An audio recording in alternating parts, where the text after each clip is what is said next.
Quelqu'un dit après moi Amen. Voilà. Allez, la thématique que j'aborde, c'est la famille.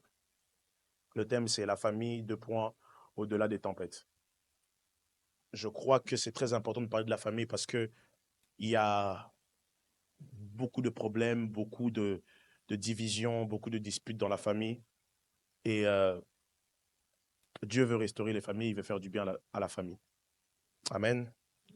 Allez, dimanche passé, j'ai pris 6 mots qui, lorsque vous regardez dans la Bible, lorsque vous voyez ces 6 mots, dites-vous que ça a un lien direct avec la famille. Je vais vite les répéter. Donc, l'un des premiers mots que vous allez voir, c'est maison. Maison, quand vous voyez maison dans la Bible, le mot maison dans la Bible, ça signifie famille. OK? C'est comme si tu disais, moi et ma maison, nous servirons l'Éternel. C'est-à-dire que, quelle maison? Ta maison avec les chaises, les tapis, la télé? Non, non, non. Quand on dit moi et ma maison, nous servirons l'Éternel, tout ça veut dire une famille. OK? Troisième mot, lorsque vous entendez descendance. OK? Le mot descendance. Descendance qui veut simplement dire la progéniture. Les enfants des enfants des enfants. Vous voyez, par exemple, il y a ma mère qui est là, moi je suis là, et le fils que j'aurai, il sera de la descendance de ma mère. OK? Ça va? Ensuite, on parle de alliance. Quand on parle d'alliance, on parle de lien. OK? On parle de lien. Par exemple, je porte sur on appelle ça comment déjà? Pouce, index, majeur, annulaire. Sur mon annulaire gauche, je porte une bague, une alliance qui me relie à ma femme. Ce qui parle de famille, alliance. Cinquième mot, héritage. Lorsqu'on parle d'héritage, on parle que d'héritage dans un concept de famille. Et sixième mot, c'est notre Père. Notre Père, vous allez le voir partout. Notre Père, notre Père, notre Père, vous allez le voir partout. OK? Ensuite, j'ai posé 6 vérités pour nous faire comprendre la famille. 6 vérités. Je vais les dire en ordre dispersé, mais vous allez, ceux qui étaient là la semaine passée vont sûrement reconnaître ça. La première vérité que j'ai posée, c'est que la première bénédiction que Dieu accorde à un être humain, c'est une famille. La première bénédiction que Dieu accorde à un individu, c'est une famille. Donc, le jour où tu es venu sur cette terre, Dieu a décidé de te bénir en te donnant une famille. Donc, ta famille est ta bénédiction. Je répète, ta famille est ta bénédiction. Tape ta poitrine, dis ma famille est ma bénédiction. Oh, on dirait que tu n'es pas convaincu. Retape ta poitrine, dis ma famille est ma bénédiction. Allez, deuxième vérité, j'ai dit Dieu aime énormément la famille. Genèse 2, 18, elle le dit ceci, il n'est pas bon que l'homme soit seul. Dieu veut qu'aucun être humain soit seul. OK? Dieu aime énormément la famille. Dieu aime la famille. Dieu est un Dieu de famille. La troisième vérité que j'ai sortie, j'ai dit qu'avant l'Église, il y avait la famille. La preuve, Jean 3,16. Tout le monde connaît ce verset maintenant, depuis le temps que je vous embête. Jean 3,16. 1, 2, 3. Afin que Dieu a donné son Fils. Son nom, son Fils, Jésus-Christ, qui a eu l'Église. Donc, avant l'Église, il y a la famille. Avant même l'Église dans le Nouveau Testament, parce que dans l'Ancien Testament, on ne parle pas d'Église. Dans le Nouveau Testament qu'on parle d'Église. Dans l'Ancien Testament, on parle d'une famille. Et la première famille de la terre, c'est Adam et Ève. Quelqu'un dit après moi, Amen. Je suis à la combienième? Quatrième vérité? Quatrième vérité. Merci. Quatrième vérité. Chaque individu a un rôle à jouer dans sa famille. Chaque individu a un rôle à jouer dans sa famille. C'est sur ça que j'ai beaucoup martelé sur ça dimanche dernier, que tu as un rôle à jouer dans ta famille. Tu as un rôle. Tu n'es pas juste né garçon, fille, tu n'es pas maman, papa, juste comme ça. Non, non, non. Tu as un rôle à jouer dans ta famille. Tu as un rôle. Tu n'es pas juste on t'a pas, c'est pas comme si ta mère, elle arrivait. Oh, elle est jolie cette fille. Elle est jolie. Juste jolie. Non. Tu as un rôle à jouer malgré que tu es jolie. Amen ou pas amen? Chaque personne dans sa famille a un rôle à jouer. Ne laissez pas à Dieu prendre des décisions, faire des choses que... Non, non, non. Chaque personne a un rôle à jouer. Je répète, chaque personne a un rôle à... Dans la famille, chaque personne a un rôle à... Pas seulement, oh non, papa il est méchant avec toi. Toi, toujours c'est papa, c'est maman qui est méchant. Toi, tu joues quoi comme rôle? Amen ou pas amen? Amen. Cinquième vérité, si nous comprenons la famille, nous pouvons mieux comprendre le but de Dieu pour l'homme. Si nous comprenons la famille, nous pourrons mieux comprendre le but de Dieu pour l'homme. Dieu est un Dieu de famille. Si on arrive bien à comprendre la famille, on saura quel est le but de Dieu pour l'homme. Qu'est-ce que Dieu a planifié pour l'homme depuis l'éternité? Si on comprend bien la famille. Et sixième et dernier point, c'est là où je me suis arrêté la dernière fois, le diable déstabilise les familles afin que l'être humain soit perdu dans sa destinée. Je répète, le diable déstabilise les familles afin que l'être humain soit perdu dans sa destinée. Oui, le rôle du diable, c'est de détruire les familles, de diviser. C'est ça. Il divise les familles. Deux frères qui ne s'entendent plus. Des parents qui ne s'entendent plus avec leurs enfants. Un couple marié qui ne s'entendent plus. On se demande qu'est-ce qui se passe? Pourquoi? Le diable cherche ça. Alors, j'ai pu faire un résumé de ce que j'ai dit la semaine passée, n'est-ce pas? Là, je rentre sur mon sujet d'aujourd'hui. Aujourd'hui, j'ai 3 vérités pour définir la famille. Et j'aurai 4 choses à dire sur qu'est-ce qui déstabilise et fragilise les familles. OK? Je crois que ça sera ça mon rôle d'aujourd'hui. Mon rôle d'aujourd'hui, c'est définir la famille, mais aussi dire qu'est-ce qui déstabilise la famille. Quelles sont les choses qui fragilisent la famille? Est-ce qu'on est prêt? Tout le monde est prêt? Est-ce qu'on est prêt? On est parti. Alors, on va lire la parole de Dieu. On va lire 4 versets. Tu me prends d'abord Genèse chapitre 2, je donne les 4 versets. Genèse chapitre 2, 24. Genèse chapitre 2, 24. Genèse chapitre 2, 24. Luc 11, 1 à 2. Luc 11, 1 à 2. Éphésiens 5, 22 à 28. Éphésiens 5, 22 à 28. Et puis Éphésiens 6, 1 à 2. Éphésiens 6, 1 à 2. Est-ce qu'on est prêt à lire la parole? Alors on va commencer par Genèse 2, 24. S'il vous plaît, est-ce qu'on peut se lever pour honorer la parole du Seigneur?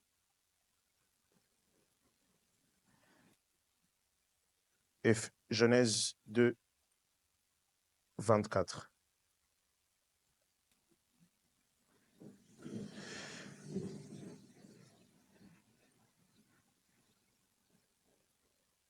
On lit ensemble. 3, 2, 1.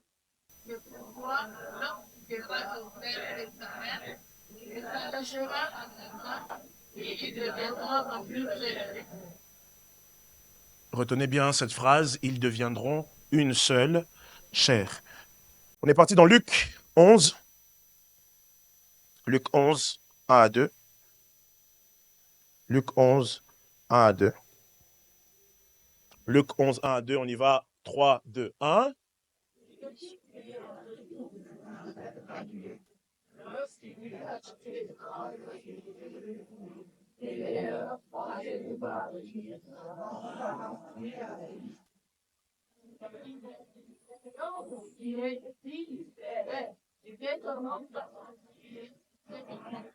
Merci beaucoup. Éphésiens 5, 22 à 28. Éphésiens 5, 22 à 28. Nous lisons la parole. 3, 2, 1. On va répéter ça tout, hein, on va répéter ça. On a dit femme, j'ai vu certains qui ont baissé la voix. Femme, ça y est. On recommence. 3, 2, 1. «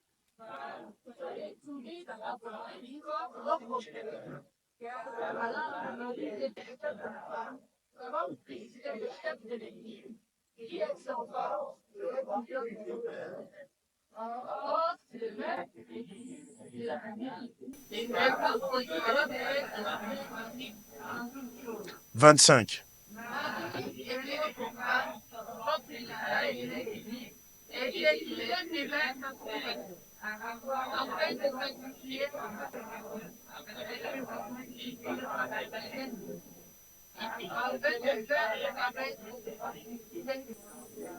Sans tache, ni ride, ni... Merci.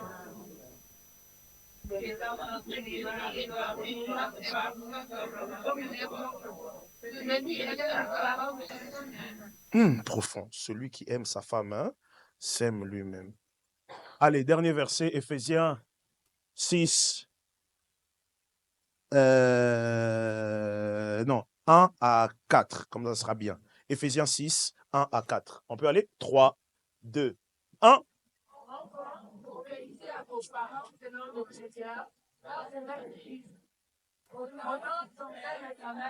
C'est le premier commandement avec qui vous voulez.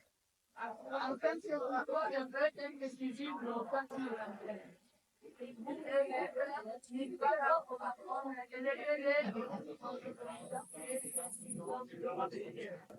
Parole du Seigneur.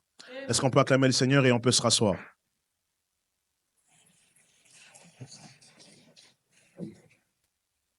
Amen. Alors, prête-moi ton attention. Nous avons lu ces versets parce que c'est la parole de... Ok. Dis à ton voisin, c'est la parole de Dieu. J'aimerais poser déjà une base. Je ne suis pas en train de prêcher, je suis congolais d'origine. Suisse. Parce que je suis né en Suisse, j'ai fait mes études en Suisse. Je ne suis pas en train de prêcher ma culture. Amen. Je ne suis pas en train de prêcher ma culture. Ne dites pas que, oh non, il prêche ça parce qu'en Afrique, sûrement, ça se passe comme ça. Je suis en train de prêcher la parole de... Ça va? Oh non, parce qu'il est né en Suisse, il veut nous amener des choses... Non, non, non, non. Je suis en train de prêcher la parole de... Les versets, tout ce que je vais dire là, on l'a lu ensemble. Maël, tu vas m'aider à chaque fois pour qu'on puisse voir les versets. Parce que c'est la parole de Dieu. Et le but de ce matin, c'est que après ce culte, que tu ailles appliquer, que nous allons ensemble appliquer ce que Dieu a à nous dire au sujet de la famille ce matin. Amen ou pas amen? C'est très important. Je répète, je ne suis pas en train d'enseigner un truc, oh non, il enseigne parce qu'il est marié, parce que... Ça n'a rien à voir, j'enseigne la parole de Dieu. J'aimerais qu'on mette cette base. Ne venez pas me dire que, oh Emmanuel, là, ce que tu as dit, c'est sûrement parce que toi, on t'a élevé. Non, non, non, non, non. Je parle de la parole de Dieu. Et là, je vais toucher tout le monde. Les parents, les enfants, les frères et sœurs, les mariés. Je vais toucher tout le monde. Parce que la Bible me permet de parler de ça. Amen. Donc, ne me dites pas à la fin de la prédication, ah, il a sûrement dit ça parce que... Non, non, non. Je suis en train de parler de la parole de... Est-ce qu'on est d'accord avec ça? Je peux commencer maintenant. Allez.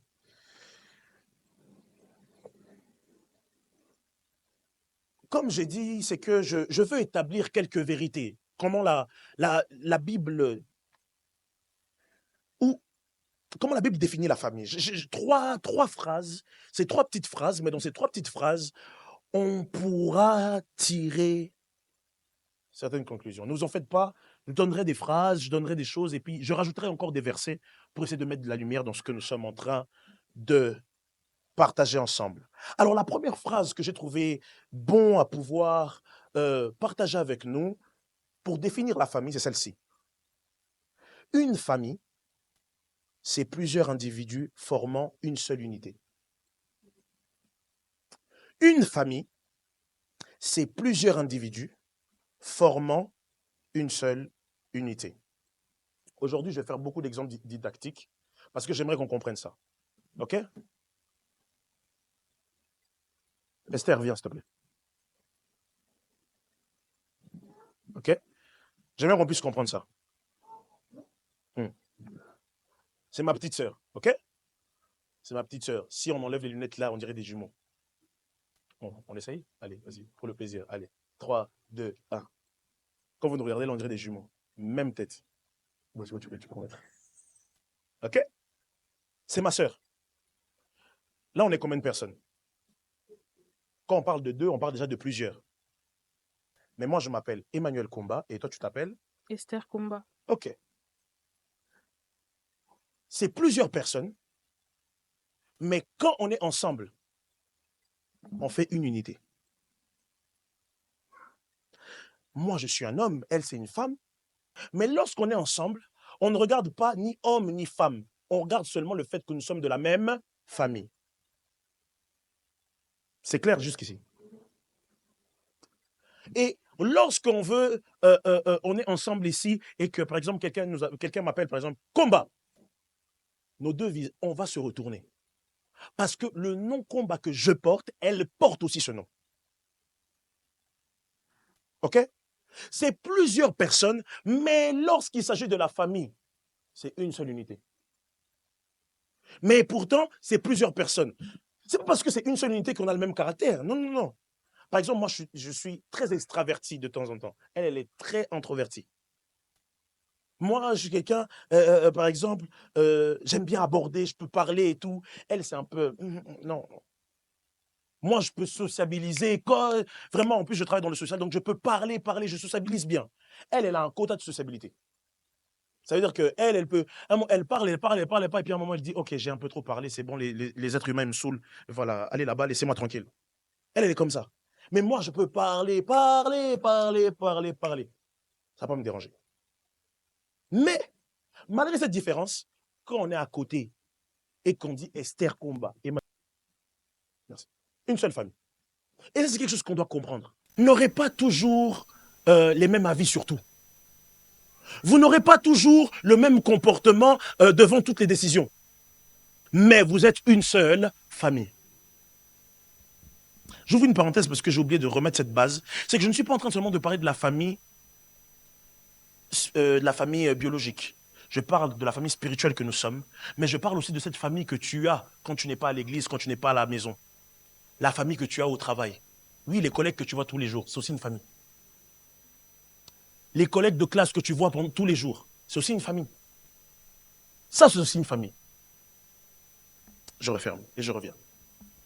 Plusieurs individus, lorsqu'on parle, on dit qui... Écoute, soyez attentifs. Qui travaille à la ville de Lausanne dans le domaine du parascolaire, dans les DAC? Levez la main.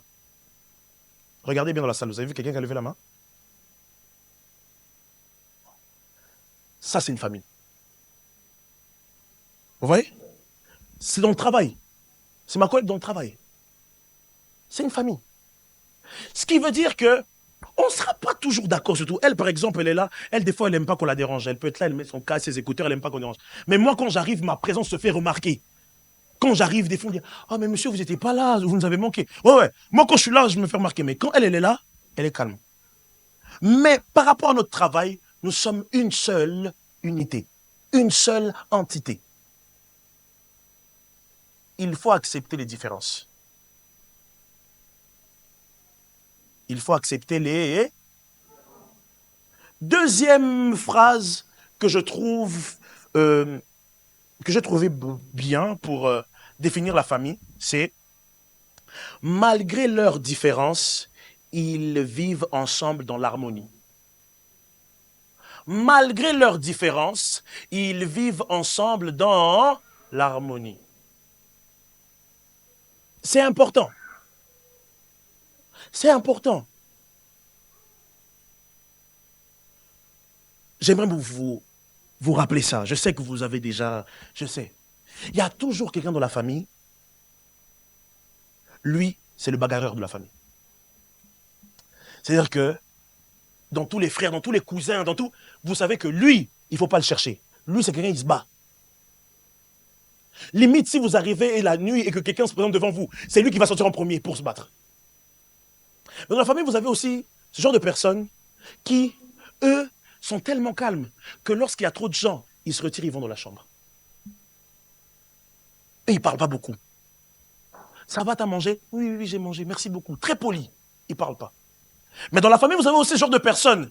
Il est très intelligent à l'école. Vous tous, vous faisiez des 4 et tout ça. 8, 6, les examens. 6, 6, 6. Toujours bonne note. Premier de la classe. Il n'a jamais été dernier. Toujours premier. Mais dans la famille, vous avez aussi des enfants comme moi. Des gourmands. Eux, quand ils mangent sérieusement. On a mis l'assiette de riz pour tout le monde, mais lui va vouloir une deuxième assiette. Ça, c'est moi, ça. Mais dans la famille, vous avez aussi ceux qui sont très affectifs. Ils aiment les câlins. Papa, t'es mon papa préféré. Maman, t'es ma maman préférée. Mais tout ça, c'est dans la famille. Vous voyez tout ce type de personnes que je viens de vous citer, de vous nommer, ce sont des types de personnes qu'on retrouve dans une famille. Mais il est possible d'avoir cette différence, mais de rester ensemble. Jésus, parlons de Jésus qui avait ses disciples. Vous pensez que Pierre était comme Judas? Non, non, non. Judas, c'était un vicieux. Pierre, c'était celui qui parle, celui qui à lui parlait. La preuve, le jour où le Saint-Esprit est descendu, acte chapitre 2, il avait dit que Pierre sortit pour dire. Pierre était le premier prédicateur après la chambre haute. Mais il y avait les André qui étaient là, il y avait les Jacques. Pourquoi Pierre? Parce que Pierre, il aime se montrer. C'est un courageux. Et vous avez des gens qui sont un peu pessimistes, comme Thomas. Thomas, lui, il ne croit pas sans avoir vu. Lui, il faut d'abord qu'il voie, après il croit. Mais tout ça, c'est une seule et même famille. Il est possible qu'on soit tous différents, mais que nous puissions être ensemble dans l'harmonie. Il est possible que papa n'est pas celui qui parle beaucoup, que maman est celle qui parle beaucoup, mais que les deux ensemble, ça fait l'équilibre. Quelqu'un m'entend? Il est possible que toi, tu es celle qui aime beaucoup danser et ta sœur, elle est celle qui est toute calme, elle n'aime pas qu'on la regarde, elle est tout comme ça. C'est normal. Mais cette différence ne doit pas vous diviser. Au contraire, ça doit vous rapprocher parce que ça crée l'équilibre. Dans cette église, pas tout le monde viendra ici pour prêcher. Il y a d'autres qui seront dans des départements assez discrets. Mais c'est ça qui forme l'église. Alors s'il vous plaît, ne rejetez pas quelqu'un à cause de la différence.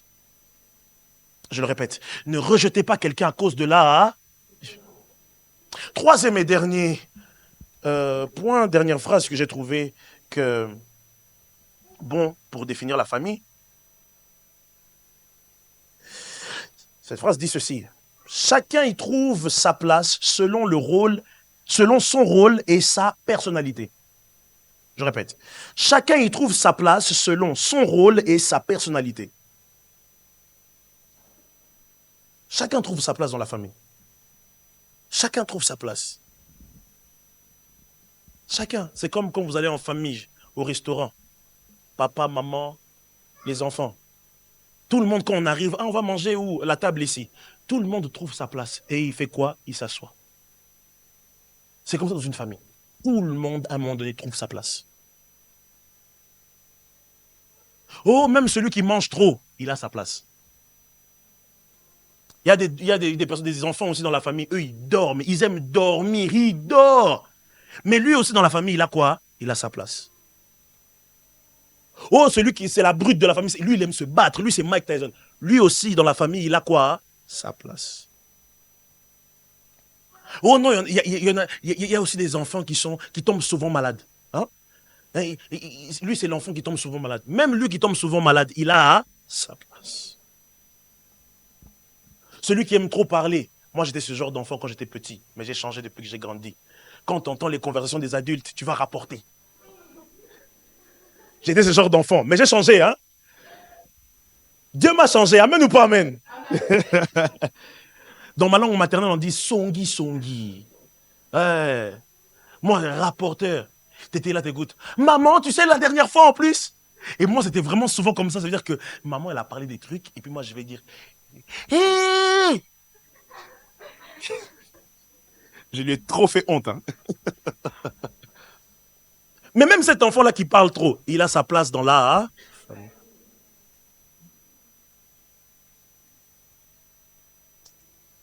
Important. Alors, maintenant, puisque j'ai pu poser ces phrases, j'ai pu poser ça, j'aimerais maintenant parler des choses très importantes. Qu'est-ce qui déstabilise et fragilise une famille?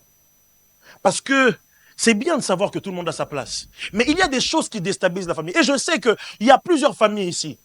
Oui, si tu es là, tu représentes ta famille, même si tu es seul. Mais dans chaque famille, il y a toujours certaines choses qui déstabilisent la famille. Et je vais dire 4 choses, et ensuite nous prierons. 4 choses, et nous prierons. Ça va? Est-ce que ça va? Ça passe? Ok. Première phrase. Premier point. Qu'est-ce qui fragilise une famille? Premier point. Quand l'ordre établi dans la famille n'est pas respecté. Je répète. Quand l'ordre dans la famille n'est pas respecté. Quand l'ordre établi dans la famille n'est pas respecté. Quand je parle de l'ordre, je ne parle pas du fait que... Non, je parle de la hiérarchie.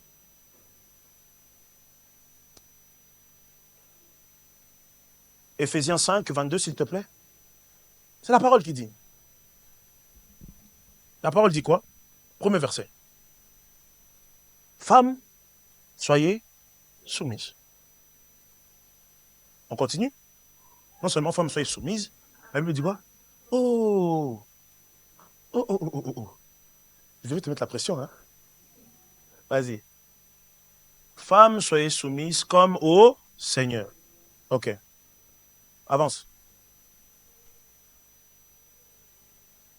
Car le mari est le chef de la femme. Là, je suis sûr que vous attendez qu'est-ce que je vais dire par rapport à ça. Amen, mon petit, amen.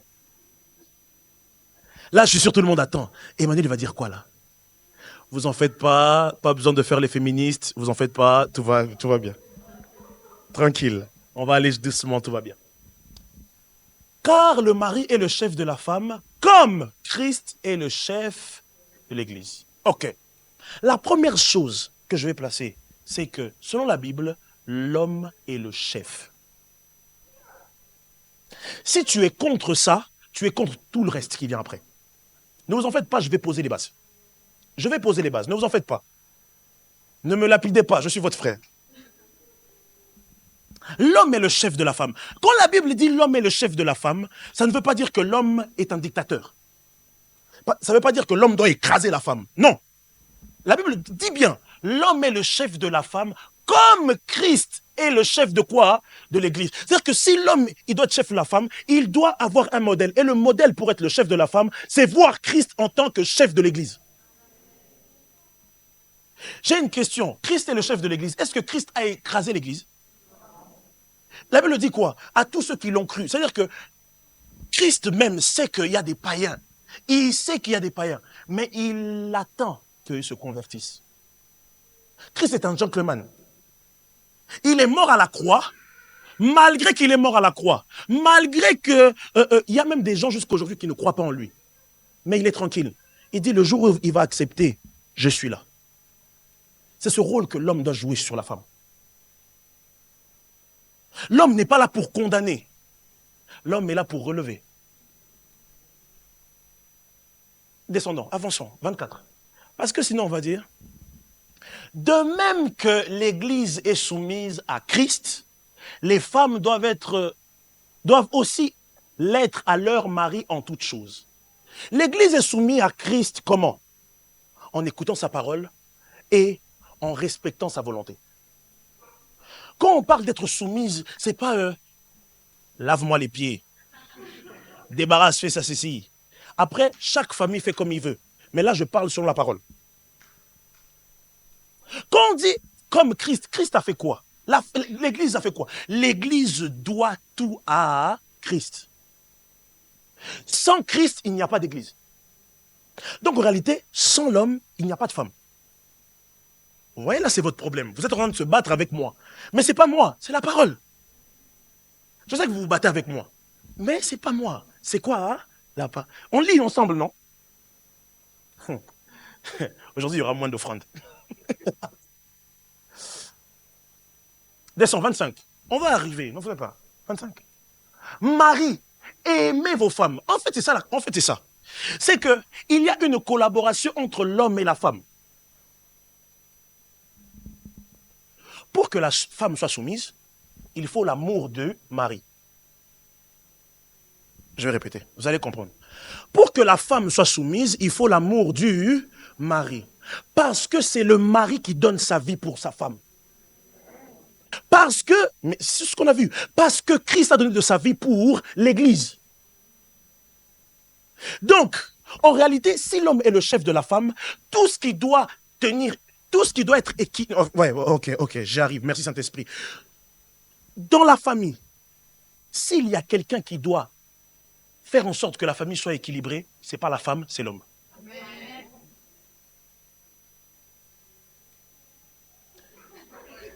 Vous voyez, là, ça vous arrange, hein, c'est la parole.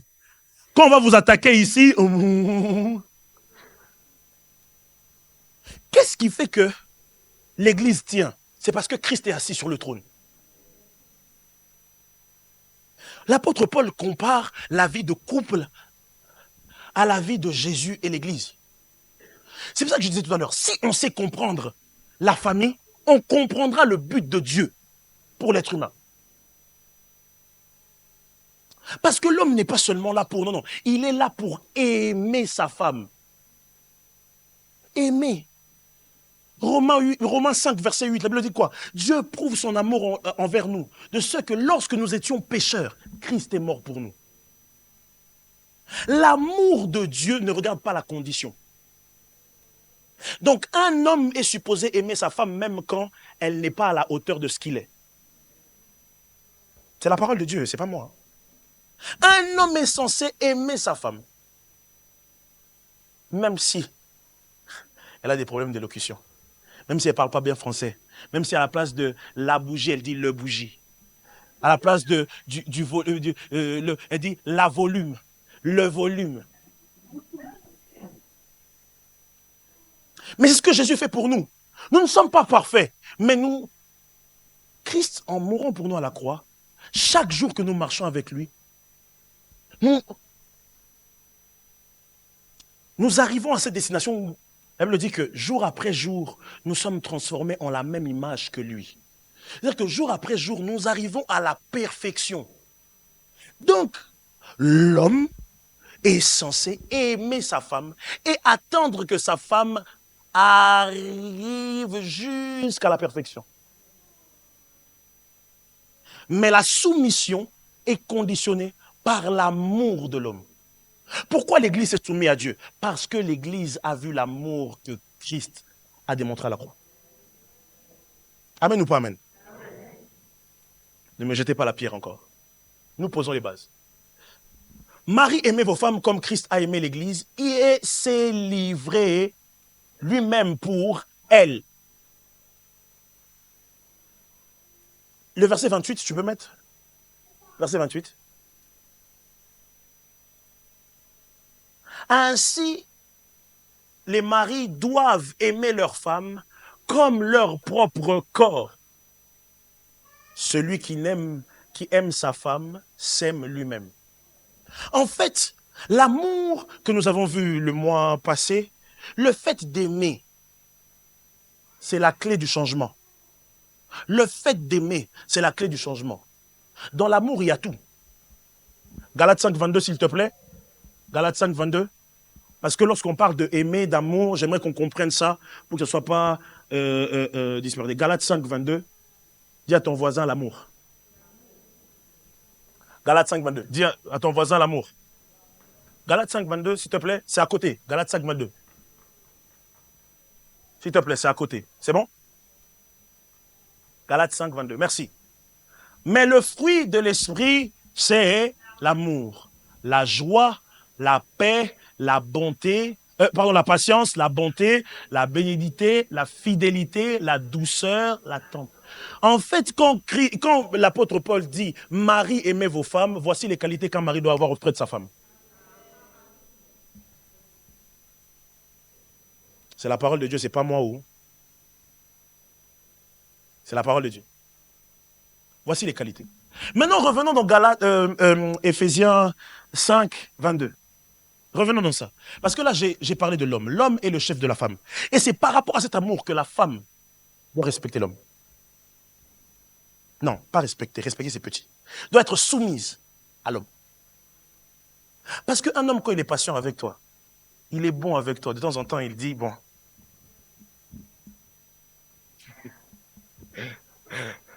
Tranquille, tranquille, on n'est pas encore là, tranquille.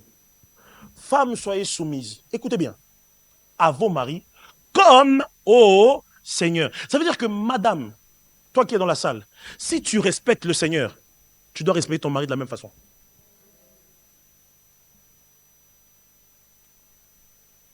J'ai envie de rentrer dans un débat, mais je ne vais pas le rentrer, je vais enlever ça.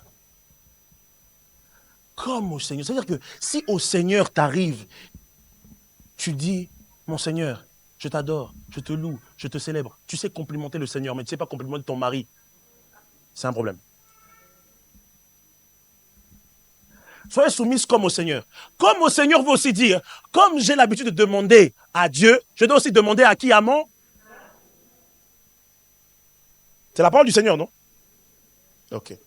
Mais ça, c'est simplement pour dire que quoi? C'est qu'il y a un ordre.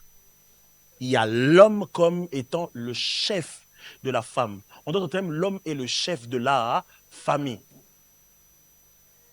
Chaque personne dans la famille a son rôle, a sa place. Si la femme commence à se battre pour dire « Non, c'est moi la chef de la famille », il y a un déséquilibre. Éphésiens 6, verset 1. Nous avons parlé de l'homme et la femme, ça suffit. On va s'attaquer aux enfants maintenant. Enfants, obéissez à vos selon le... Ça veut dire, si toi tu dis, si ici on prêche, on dit, oui, comme c'est là, nous avons jeûne de 3 jours, viens prier le Seigneur. Et tu obéis à la parole de Dieu, tu viens prier, Seigneur, je suis venu parce que j'ai obéi à ta parole. Tu as dit là où 2 ou 3 sont réunis, Seigneur, je suis là, je suis là. La même façon, tu sais obéir à Dieu, il faut que tu obéisses à tes parents. En d'autres termes, si tu n'obéis pas à tes parents, ta prière elle est sans effet. Ta prière elle est sans effet. Même si tu montres à ta mère que oui, j'obéis, j'écoute, mais le Seigneur qui voit dans le secret sait que tu as désobéi totalement. Non, mais j'ai menti parce que je la connais. Si je mens et puis elle se fâche trop vite, tu as désobéi à Dieu. Va pas plus loin. Même si tu viens ici, Seigneur, je donne 1000 francs d'offrande. Tes 1000 francs, ça sera juste pour contribuer, pour payer le loyer, mais Dieu, par rapport à toi, il n'a rien vu. Comment pouvons-nous obéir à Dieu que nous ne voyons pas, mais aux hommes que nous voyons, nous n'obéissons pas? Sous prétexte que Dieu est grand. Dieu est grand, mais il y a des principes qu'il ne faut pas dépasser. Je répète, Dieu est grand, mais il y a des principes qu'il ne faut pas dépasser. 2, on descend, verset 2, s'il te plaît, on descend. Honore ton père et ta mère. J'ai une question dans ce verset-là, c'est marqué quoi? Honore ton père parce qu'il est gentil. Honore ton père parce qu'il a beaucoup d'argent. Honore ton père parce qu'il a la dernière Mazda, la dernière Bentley qui vient de sortir. Non, non. Honore ton père et ta mère. Ça veut dire que la condition pour honorer ton père et ta mère, c'est rien du tout. Écoute bien ceci. Ton père ne mérite pas d'être ton père parce qu'il t'achète des choses. Ton père mérite d'être ton père parce que c'est ton géniteur.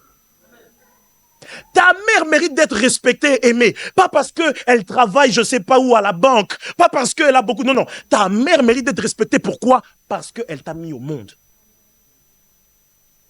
Dieu, écoutez bien, Dieu ne bénit pas seulement la bénédiction, mais il bénit aussi la source de la bénédiction. Amen. Ça veut dire que ne t'attends pas à ce que Dieu te bénisse toi sans bénir tes parents. Avant que la bénédiction tombe sur toi, il y a des retombées de bénédiction qui vont chez tes parents parce que sans eux, toi tu n'es pas là. Amen ou pas amen? C'est clair et pratique. Donc si après cet enseignement, tu vas et tu n'obéis pas, tu boudes, c'est ton problème et une malédiction qui est sur toi. Je suis clair avec ça. 3, on descend. Afin que tu sois heureux et que tu vives longtemps sur la terre. En fait, écoute, lorsque tu désobéis à tes parents, lorsque tu ne... Même les parents qui sont ici, vous qui avez vos parents, parents ne veut pas simplement dire parents biologiques, parents peut être oncle, tante, c'est un parent. Parce qu'il est lié à ton père biologique, lié à ta mère biologique. Lorsque tu manques de respect à l'un d'eux, tu es en train de réduire les jours de ta vie sur la terre. Les amis, même si tu pries Seigneur, Seigneur, que je vive longtemps, mais tant que tu insultes ton oncle, sache-le que tes jours sont raccourcis. C'est un principe biblique. Il ne faut pas seulement prier dans le vent, dire « Seigneur, je prie pour que ma vie, Seigneur, toi la Bible dit que tu exauces les prières, toi qui écoutes les prières, Seigneur, que je vive longtemps, Seigneur, les sorciers de ma famille ne mourront pas. » Ils vont t'avoir très bien. Parce que c'est un principe biblique. Écoutez-moi, Dieu n'est pas au-delà de ses principes. Je répète, Dieu n'est pas au-delà de ses principes. Donc, enfant, écoute tes parents.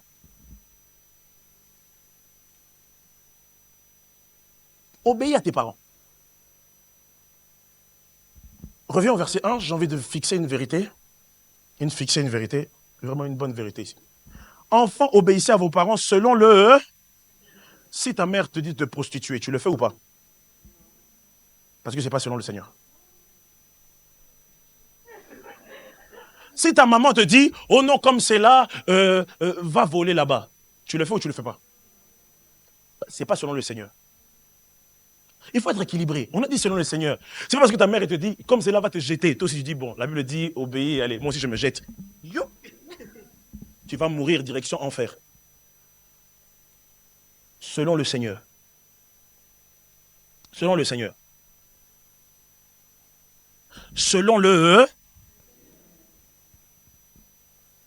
Toute obéissance qui n'est pas selon le Seigneur devient une malédiction à celui qui l'applique. Je répète, toute obéissance qui n'est pas selon le Seigneur est une malédiction pour celui qui l'applique. Je répète une dernière fois. Toute obéissance à des instructions qui n'est pas selon le Seigneur devient une malédiction pour celui qui l'applique. Seigneur, délivre-moi, délivre-moi. Voici la conséquence. 4, s'il te plaît. Mais ce qui est beau, c'est que Dieu parle. Il dit, enfants, obéissez à vos parents pour vivre longtemps. Mais écoutez ce que Dieu dit aux parents. Père, d'autres versions disent parents, n'irritez pas vos enfants. N'irritez pas vos enfants. En 2025, les parents, leur top, c'est d'irriter les enfants. Irriter les enfants. Et les amens là qui sont pour les parents, là, calmez-vous. Hein. Irriter les enfants. Donc, il y a des enfants qui ont des blessures intérieures parce que papa, on t'a amené quelque chose. Au lieu de dire merci ma fille, merci mon fils, je suis fier de toi. C'est juste ça que tu m'as apporté vraiment. T'as pas vu l'enfant de l'autre, ce qu'il fait? Toi, c'est seulement ça que tu m'apportes. Ça crée des blessures intérieures. Après, quand l'enfant il va venir, je mets ça dans le sang de Jésus. Parents, n'irritez pas vos enfants. Ce sont vos enfants. Même si vous avez vos humeurs, quoi que ce soit. La Bible dit ceci. Une parole douce calme le cœur. Si parents Là, je parle aux parents, mais je parle à toi aussi qui seras futur parent. Ouais. Toi aussi, tu seras parent de quelqu'un. Alors, commence pas à faire ici que ça ne te concerne pas. Tu seras aussi parent de quelqu'un. Parents, tout ce que tu fais, en fait, écoutez, parents, vous êtes le premier, parents, tu es le premier pasteur de tes enfants. Parents, tu es le premier prophète de tes enfants. Le jour où tu as vu cet enfant, tu as donné un nom. C'est par rapport à ce nom que tout le monde l'appelle comme ça. Tu as vu en cet enfant une destinée attachée au nom qui fera que partout où il ira, on l'appellera comme ça. Par exemple, la première prophétesse de ma vie, c'est ma mère. Le jour où elle m'a vu naître, j'étais, comme elle aime le dire, j'étais un petit noirot, comme elle aime bien le dire. J'étais tout petit comme ça et tout. Elle a vu cet enfant, il a dit, lui, il va s'appeler Emmanuel, qui veut dire Dieu parmi nous, qui veut dire que partout il ira, Dieu sera là partout, Dieu sera là. Donc, maman a vu ce que même moi, je n'étais pas conscient. Alors, parents, tout ce que vous dites, vous êtes en train de, vous avez, en fait, dans vos dires, vous avez l'opportunité, soit de bénir l'avenir de votre enfant, soit de maudire l'avenir de votre enfant. Oh, toi, t'es toujours comme ça. Vas-y, va là-bas. T'as pas vu les enfants de... La comparaison tue la bénédiction. Je répète, la comparaison tue la... C'est-à-dire que l'enfant qui devait être un soutien, une bénédiction pour toi, le fait que tu le compares à l'enfant de la voisine, Ça tue la bénédiction qui devait être. C'est pas parce qu'il est différent que rien ne peut sortir de lui. C'est parce qu'il est lent dans sa façon de faire que rien ne peut... Quelque chose peut sortir de cet enfant. Alors, parents, n'irritez pas vos enfants, mais élevez-les en les corrigeant et en les instruisant selon le... Tout ça, ça se passe selon le Seigneur. Enfant, la Bible dit quoi? Obéis, mais la Bible dit quoi? En les corrigeant et en les instruisant. Il faut aimer la correction. Voilà, là, les amens des enfants sont partis maintenant. Vous voyez, hein? Quand c'était pour les parents, amen. Il faut aimer la correction. Même ici à l'église, on te corrige, tu veux bouder. C'est ton problème. Mais on te corrigera selon le Seigneur. Ouais. Il faut aimer la correction. Il faut aimer la correction. On te parle, on te dit, oh, moi vraiment, même pas dans cette maison. Moi vraiment. Moi vraiment quoi? C'est ta vie qu'on veut sauver. Aime la correction. Aime la correction. Regarde ton voisin, dis-lui, aime la correction. Au travail, on te dit, tu as mal fait. Toi, directement, on se travaille vraiment, vraiment, ils me prennent pour qui vraiment dans ce travail? Aime la correction, c'est pour ton bien. Dès que la prof, elle parle à l'école, directement, tu commences à bouder. Madame, vous ne savez pas qui je suis, hein. Vous êtes de la chance à moi. Aime la correction. Dès que ton chef t'appelle, il dit, bon, Marie-Louise, je trouve que vraiment, tu as bien travaillé, mais tu vois ce détail-là, tu aurais pu faire comme ça. Tu te vexes. Aime la correction.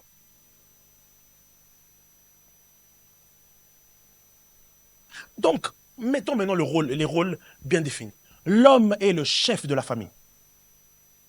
La femme est le... Vous savez, c'est comme si ceci. C'est comme si l'homme est le président, la femme est la première ministre. Et les enfants sont les membres du Sénat, députés, ainsi de suite. C'est tout un royaume. Vous savez, le président, c'est celui qui a le dernier mot. Mais le premier ministre, c'est celui qui travaille le plus.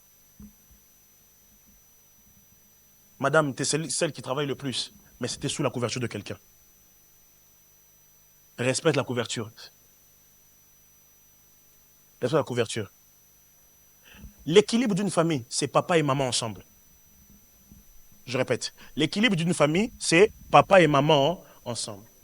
Le jour où papa ne sera pas là, maman va commencer à galérer. Le jour où maman ne sera pas là, papa va commencer à galérer. L'équilibre d'une famille, c'est papa et maman ensemble. Mais papa a la prééminence. Et ça, vous devez reconnaître que c'est la volonté de Dieu. C'est pas une question de féministe, question de ceci. C'est Dieu qui a voulu comme ça. La famille selon Dieu, c'est ça le modèle. Je répète, la famille selon Dieu, c'est ça le modèle. D'ici là, ça va. On a posé. C'était ça. Je dis qu'il y a un déséquilibre, il y a une destruction dans la famille lorsque l'ordre est établi, lorsque la hiérarchie n'est pas respectée. Il y a non pas seulement la hiérarchie au niveau des parents, il y a aussi la hiérarchie au niveau des enfants. Ma mère est là, je suis l'aîné et j'ai ma soeur qui est là. Il y a des choses que ma mère me dit qu'elle ne pourra jamais dire devant ma soeur. Pourquoi? Parce que si elle le dit devant ma soeur, elle me détruit en tant que l'aîné.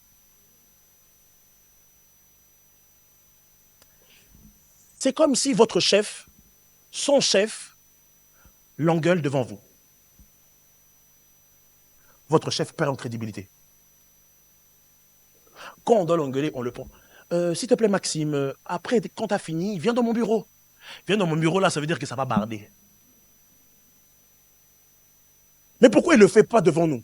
Parce qu'il ne veut pas détruire l'autorité de ton chef devant toi. Alors, parents, je vous en supplie, il y a des enfants qui sont aînés, qui sont avant. Ça peut être même, vous êtes cinq dans une famille, et puis toi, tu es la quatrième, et tu as le cadet. Même si c'est le cadet, il ne faut pas que le cadet puisse manquer du respect au quatrième, sous prétexte que le parent dit des choses qui peuvent décrédibiliser l'enfant. C'est comme ici à l'église. Il y a une hiérarchie.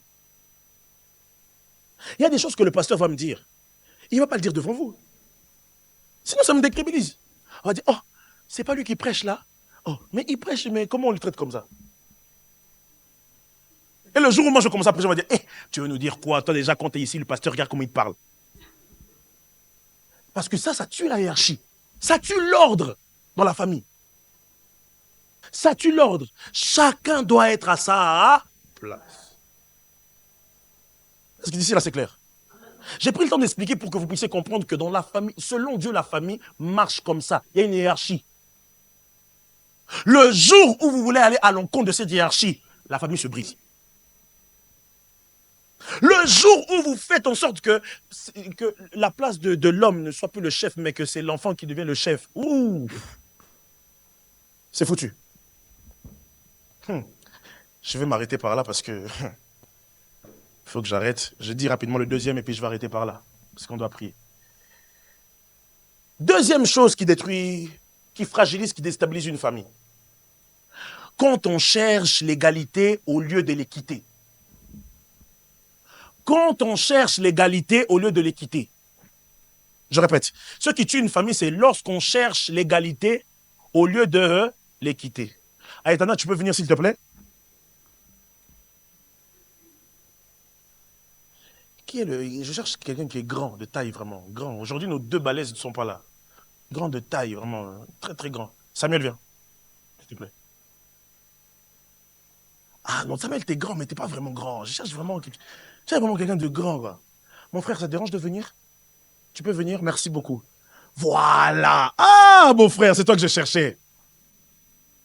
Mon frère. En plus, on a les mêmes types de couleurs. Hein. Ok. L'égalité, c'est ça. C'est qu'on est tous sur le même pédestal. C'est ça l'égalité. Merci, Sam. On est tous sur le même pédestal. C'est ça l'égalité. Mais l'équité, c'est ça. Allez, t'en as bien.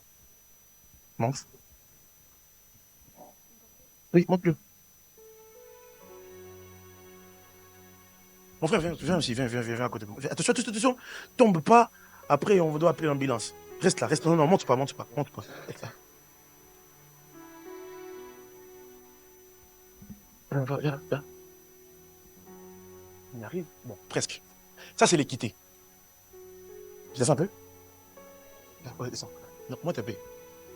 Non, monte là. Reste là. Là, c'est bon. Voilà, là, on fait un peu plus la même taille tout le temps. Et ça, l'équité. Dans une famille, on cherche l'équité et pas l'égalité.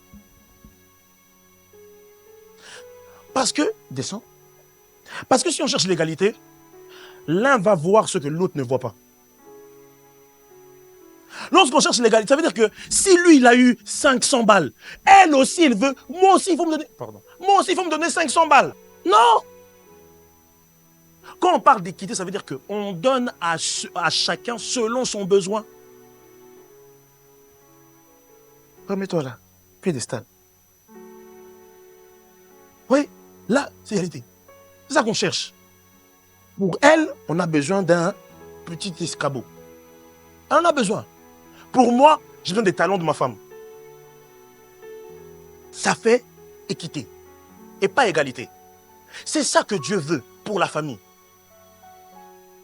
Si à elle, on lui donne 4 bonbons et à moi, on me donne 2 bonbons, à lui 1 bonbon, c'est ce qu'il faut par rapport à nos besoins. Et c'est ça qui fait l'équilibre d'une famille. Merci beaucoup. C'est ça qui fait l'équilibre d'une famille. C'est ça qui fait l'équilibre d'une famille. Écoutez,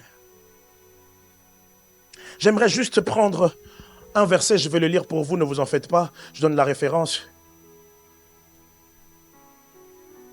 Pour le premier point que j'ai dit tout à l'heure, j'ai dit quand l'ordre n'est pas établi dans une famille, quand l'ordre établi n'est plus dans une famille, la famille n'est plus respectée, la famille part en brouillon. Il y a Luc 15, 11 à 13, il dit ceci. Il parle encore, et un homme avait 2 fils. Le plus jeune dit à son père, « Mon père, donne-moi la part des biens qui me revient. » Et le père partagea son bien. Peu de jours après, le jeune fils, ayant tout ramassé, partit dans un pays éloigné. Les amis, celui qui a demandé la part de l'héritage en premier, c'est le fils cadet au lieu que ce soit le fils aîné. l'ordre est dispersé. Mais par rapport à l'équité, écoutez ça. Par rapport à l'équité, je suis dans le livre de Genèse chapitre 37, 3 à 8. La Bible dit, Genèse 37, 3 à 8, la Bible dit, Israël aimait Joseph plus que tous ses autres fils, parce qu'il avait eu dans sa vieillesse. Il fit une tunique de plusieurs couleurs, et ses frères virent que leur père l'aimait plus que eux. Il le prit en haine. Les amis, dans une famille, c'est normal qu'on puisse favoriser l'un et pas l'autre. On doit apprendre à se dire, ok, mon frère, peut-être c'est lui qu'on joue beaucoup en ce moment, c'est normal, je dois apprendre à respecter ça. Lorsqu'on veut tous la même chose, nous tuons la famille. Moi, je suis marié et ma soeur n'est pas mariée. Les besoins que moi j'ai aujourd'hui, on n'a pas les mêmes besoins. Mais imaginez-vous si mes besoins aujourd'hui en tant que marié, ma soeur, elle veut les mêmes. Oh non, moi comme c'est là, moi j'ai besoin... Maman, tu as besoin de ça pour aller où? Tu n'es pas marié. Enfin, on n'a pas les mêmes besoins, on n'a pas les mêmes conditions de vie. Pas parce qu'on est frères et sœurs qu'on doit avoir tous la même chose. Les frères de Joseph ont vu que Joseph a eu une tunique. Ils ont, au lieu de se dire, oh, c'est juste un habit. Et ils ont pris en haine Joseph juste à cause d'un habit. Un habit. Un habit que papa a tricoté. Les amis, pour que la famille puisse être unie, apprenons à respecter les besoins de chacun. Lui, il a beaucoup plus de peine. C'est pour ça qu'on est là avec lui. On l'aide. Moi, c'est pas grave. Je verrai plus tard. Si on entre tous dans ce contexte, si on rentre tous dans cette direction-là, plusieurs familles seront restaurées. Pourquoi deux frères ne se parlent pas dans une famille? Parce que l'autre a été plus considéré que l'autre. Il est possible dans une même famille qu'on puisse donner plus d'attention au cadet qu'à l'aîné. Mais est-ce que l'aîné doit se vexer? Non. Son tour arrivera. Pourquoi vous voulez avoir la même attention au même moment? C'est ça qui tue la famille. Parce que lui, moi je veux la même part. Moi, non. Chacun a sa grâce. Vous n'êtes pas né le même jour, mais vous voulez avoir tout au même moment. Pourquoi? Et c'est par là que le diable profite pour détruire les familles. Et un symptôme qu'on retrouve beaucoup dans ce genre de cas, la jalousie. Non mais comment ça se fait? Lui on lui a donné une grosse part de pizza, moi on m'a donné une part de pizza. C'est comme moi l'aîné dans cette famille. Hein? Vraiment, pourquoi on ne me donne pas le respect qui m'est dû? Tu es en train de détruire la famille. Parce que tu ne penses qu'à toi. Parce que tu ne penses qu'à toi. Oh, oh, oh, oh. Quel ronflement céleste. Parce que tu ne penses qu'à toi, tu détruis la famille. Au travail, dès qu'on te dit quelque chose, non. Pourquoi on donne à cette portugaise et puis moi on ne me donne pas? Pourquoi on donne à celui-là et moi on ne me donne pas? Tu détruis la famille. C'est bizarre, aujourd'hui Emmanuel l'appelle que lui au bureau. Pourquoi lui seulement au bureau? Moi aussi je veux entrer au bureau. Tu détruis la famille. Non, moi je préfère que tu détruis la famille. Moi je trouve de toute façon, eux, ils ont toujours l'habitude de le faire. Tu détruis la famille. Si c'est ton frère pour le moment qui a la bénédiction, réjouis-toi de la bénédiction de ton frère. Ton tour arrive prochainement. En voulant tout accaparer, tu détruis l'unité de la famille.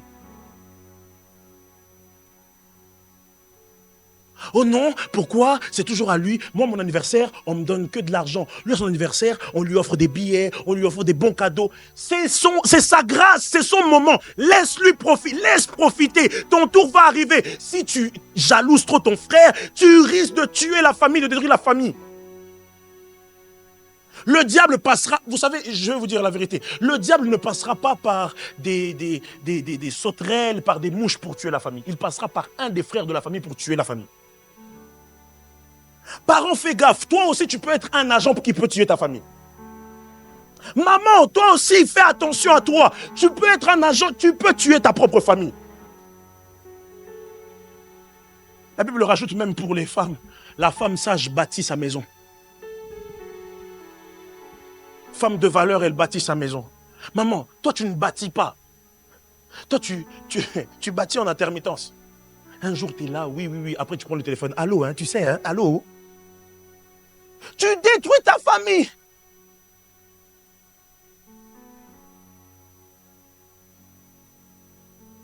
Qui dans sa conception de la famille, lorsqu'il s'est marié, il s'est dit, bon, moi je me suis marié, c'est pour que je divorce dans quelques années. Personne ne se dit ça. Mais quand ça arrive, c'est parce que on a voulu avoir des choses que pour nous. Je vais vous dire quelque chose. Dans une famille, la règle principale d'une famille, c'est pas de prendre, c'est de donner. Je répète. La règle principale d'une famille, c'est pas de prendre, c'est de donner. Femme, tu donnes la soumission. Mari, tu donnes l'amour. Enfant, donner l'obéissance. Le jour où l'un des personnes oublie de donner, déstabilisation de la famille. Nous sommes à l'église, il y a un seul responsable. Mais tu veux nous faire un coup d'état ici. Toi aussi, tu es pasteur. Tu détruis la famille. Alors ton voisin dit lui, ne détruis pas la famille.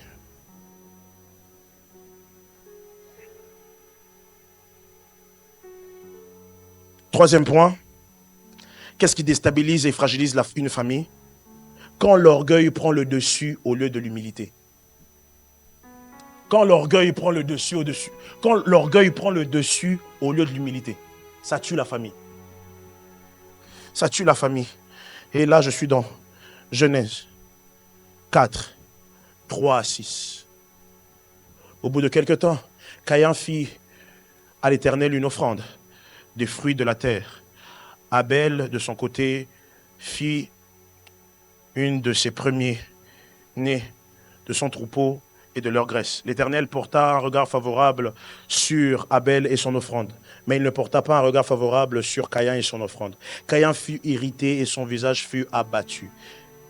Et l'Éternel dit à Caïn, pourquoi es-tu irrité et pourquoi ton visage est-il abattu? Première famille de la Bible. Caïn et Abel. Ils étaient bien, tout se passait bien. Tout se passait bien. Mais Caïn, à cause de la jalousie, de l'orgueil, comment le petit frère... Les amis, je peux parler. Il est possible que le petit frère soit celui qui réussit avant tout le monde. Ça va tuer quelqu'un, mais c'est pas grave, je vais le dire quand même. Il est possible que dans une maison, que femme puisse avoir de la réussite au-delà de son homme. Ça va tuer quelqu'un, mais je vais le dire. Il est possible que ce soit la sœur qui relève la famille au lieu du frère. Mais ça ne doit pas tirer de la jalousie. Parce que lorsque la jalousie rentre, lorsque l'orgueil prend le dessus, ça déstabilise la famille.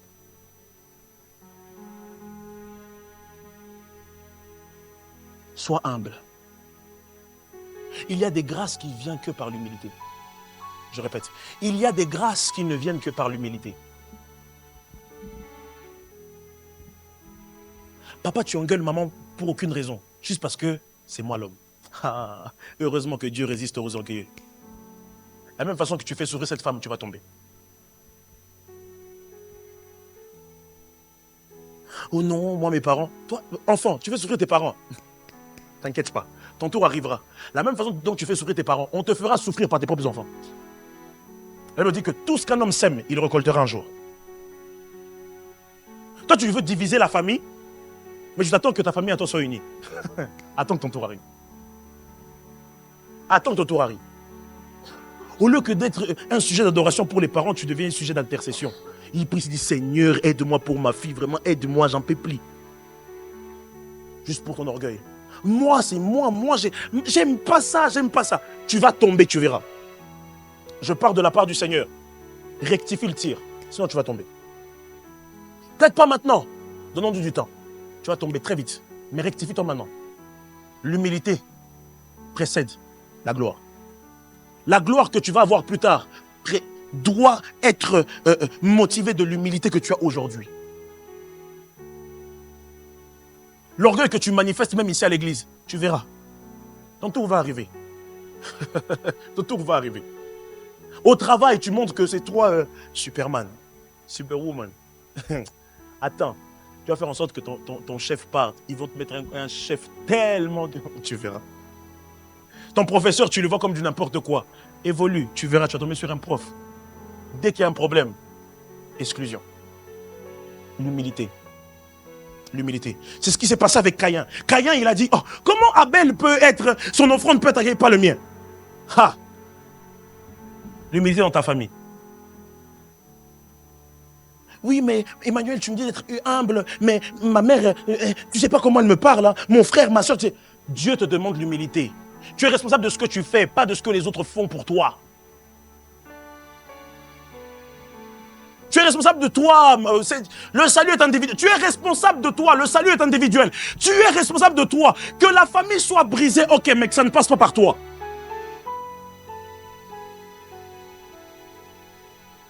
Dernière phrase et je m'arrête par là. J'ai un peu trop parlé, je trouve. 4e point qui déstabilise et fragilise une famille, c'est quand les droits et les devoirs de chacun sont négligés. Quand les droits et les devoirs de chacun sont négligés. J'ai fermé ma tablette, ne vous en faites pas, j'ai fini. Quand les droits et les devoirs de chacun sont négligés.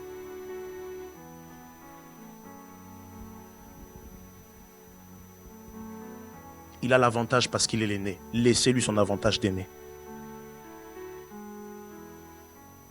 Lui, à Noël, on lui offre beaucoup de cadeaux. Laissez-lui qu'on lui offre beaucoup de cadeaux.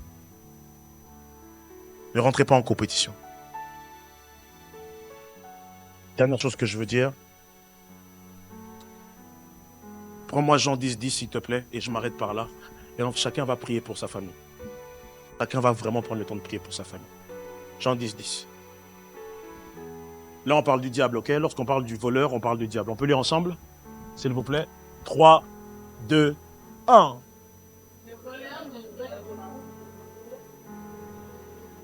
Merci beaucoup, on s'arrête là. Lorsque dans ta famille, tu fais des choses qui détruisent, tu fais une alliance avec le diable. Parce que ces verbes ne sont qu'attachés au diable.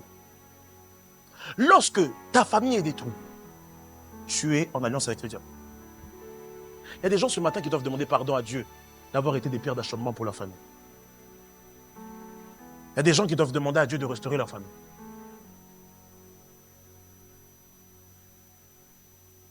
Pourquoi tes enfants sont comme ça? Mais c'est à cause de toi, maman. Tu penses que c'est à cause de qui? Pourquoi tes enfants sont éparpillés comme ça? C'est à cause de toi. Oui, ils ont fait leur propre choix. Oui, ils ont certainement fait leur propre choix, mais je suis sûr que dans leur propre choix, tu étais pour quelque chose. J'ai fini ma prédication. Ce matin, je ne sais pas comment est-ce que tu vas prier, mais j'aimerais que tu pries pour ta famille. Peut-être quelqu'un ce matin a envie de dire, Seigneur, pardonne-moi.